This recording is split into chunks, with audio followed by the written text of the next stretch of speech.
జయశంకర్ భూపాలపల్లి జిల్లా ఉమ్మడి రేగొండ గొరకొత్తపల్లి మండలంలోని జగ్గయ్యపేట గ్రామంలో భారత రాజ్యాంగ పరిరక్షణ పాదయాత్రలో ఎమ్మెల్యే గండ్ర సత్యనారాయణరావు పాల్గొన్నారు. ఈ సందర్భంగా వారు మాట్లాడుతూ దేశ రాజ్యాంగం అమల్లోకి వచ్చి 75 సంవత్సరాలు పూర్తయిన సందర్భంగా రాజ్యాంగ విలువలపై ప్రజల్లో అవగాహన పెంచడమే లక్ష్యంగా ఈ కార్యక్రమం నిర్వహిస్తున్నామన్నారు. పేద బలహీన వర్గాల ప్రజల ఆకాంక్షలు నెరవేరటం లేదని, ప్రధానికి పేద ప్రజల కంటే బడాబాబులే ముఖ్యమని ఎద్దేవా చేశారు. భారతీయులైన మేము మా రాజ్యాంగాన్ని అత్యంత పవిత్రమైనదిగా, ప్రపంచంలోనే గొప్ప రాజ్యాంగంగా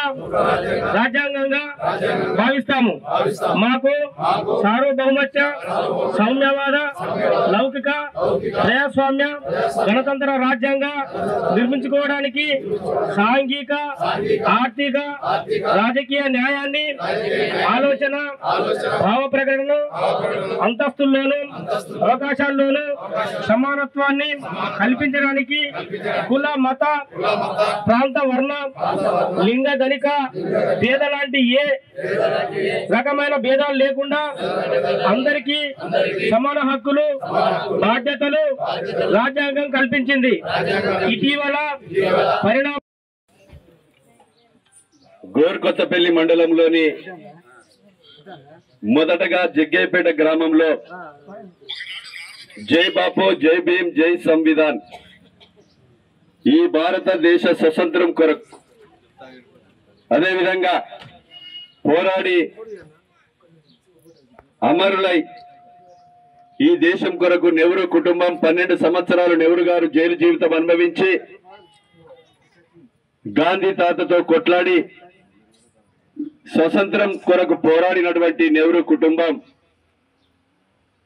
ఆ నెహ్రూ గారు ప్రధానమంత్రి అయిన సమయంలో డాక్టర్ బాబాసాహెబ్ అంబేద్కర్ రాజ్యాంగం రాసినటువంటి గొప్ప మహనీయుడు.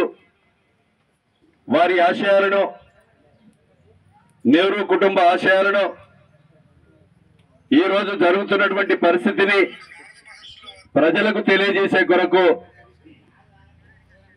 జై బాపు, జై భీమ్, జై సంవిధాన్ అనే కార్యక్రమాన్ని భారతదేశ వ్యాప్తంగా అన్ని గ్రామాలు తిరిగి ఈ స్వతంత్రం కొరకు పోరాడినటువంటి వ్యక్తుల గురించి ఒకసారి ఇప్పుడున్న నవ సమాజం వ్యక్తులకు, యువకులకు తెలియజేసే కొరకు ఈ కార్యక్రమాన్ని నిర్వహించడం జరిగింది. ఈ కార్యక్రమానికి విచ్చేసినటువంటి ట్రేడ్ కార్పొరేషన్ చైర్మన్, జిల్లా పార్టీ అధ్యక్షులు ప్రకాష్ అన్న గారు, అదేవిధంగా మార్కెట్ కమిటీ అధ్యక్షులు మరి కృష్ణన్న గారు, మండల పార్టీ అధ్యక్షులు నర్సన్న గారు, ఈ మండలం ఇన్ఛార్జ్ మంత్రి నియోజకవర్గానికి సంబంధించినటువంటి సమ్మిరెడ్డి గారు, అదేవిధంగా సింగిల్ విండో అధ్యక్షులు విజయన్ రావు గారు.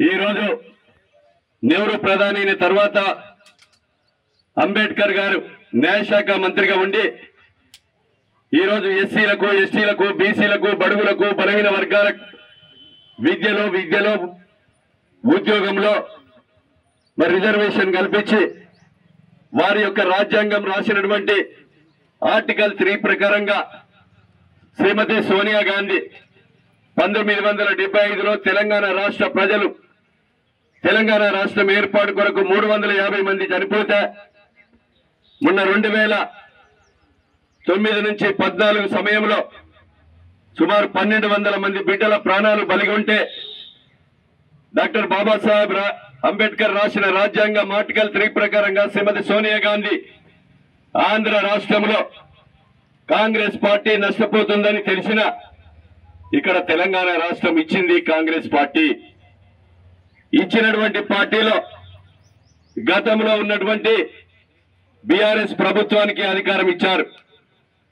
ఇచ్చినటువంటి రాష్ట్రంలో మిగులు రాష్ట్రాన్ని అదేవిధంగా 8,70,70,000 కోట్ల అప్పు చేసి ఈరోజు మరి కాళేశ్వరం ప్రాజెక్టుతో కమిషన్ల పేరుతో దోపిడీ చేసి కాళేశ్వరం కూలిపోయి మిషన్ భగీరథతో వేలాది కోట్ల రూపాయలు దిగమింగి ఛత్తీస్గఢ్ కరెంటు కొని వేలాది కోట్ల రూపాయలు కమిషన్లు తీసుకొని ఈ రాష్ట్రాన్ని అప్పులపాలు చేసి వాళ్ళు చెప్పిన మాట ఏ ఒక్కటి కూడా అమలు చేయలేకపోయారు. దళిత కుటుంబాలకు 3 ఎకరాల భూమి ఇస్తా అని ఇవ్వలేదు.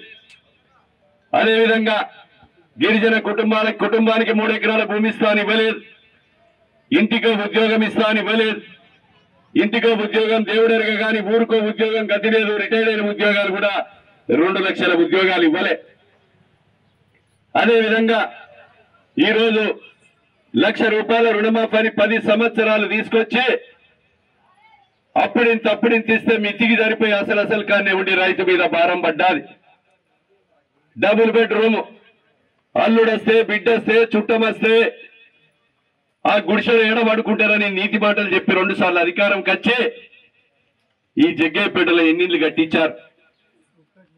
ఈ నియోజకవర్గంలోనే 1700 ఇండ్లని మొదలు పెట్టారు. ఆ 1700 మంది ఇండ్లు కొన్ని బేస్మెంట్ లెవెల్లో, కొన్ని స్లాబ్ లెవెల్లో, కొన్ని పిల్లర్లు వేసి ఉన్నాయి. మా రేవంత్ అన్న చెప్పిండు, ఈ రాష్ట్రంలో గత ప్రభుత్వం డబుల్ బెడ్రూమ్ ఉంటే పేదల అన్ని ఇండ్లు పూర్తి చేద్దాం, మీరు అన్ని లెక్కనేయమంటే 1780 ఇండ్లు మొత్తం కూడా వివిధ దశల్లో ఉన్నాయి. కనుక డబుల్ బెడ్రూమ్ ఇయ్యలే, నిరుద్యోగ భృతి ఇవ్వలే, కేజీ నుంచి పీజీ వరకు ఉచిత విద్య లేదు. కానీ ఈరోజు మనం అధికారంకి వచ్చిన తర్వాత అనేకమైనటువంటి సంక్షేమ పథకాలు శ్రీమతి సోనియా గాంధీ రేవంత్ రెడ్డి గారు చెప్పిన మాటలు మా అక్క చెల్లెళ్ళు కోరాటం ఆడిన అక్కలకందరికి కూడా మీరు కొండగట్టు వేనా, యాదగిరి గుట్ట వేనా, వెమ్లవాడ వేనా, కొమరల్లి వేనా, భద్రాచలం వేనా, మన చదువుకునే ఆడపిల్లలు కాలేజీ పోయి హైదరాబాద్ పోయి జగ్గయ్యపేట ఇంటికి వచ్చేదాకా ఉచితంగా బస్సు ప్రయాణం కల్పించింది కాంగ్రెస్ పార్టీ ప్రభుత్వం.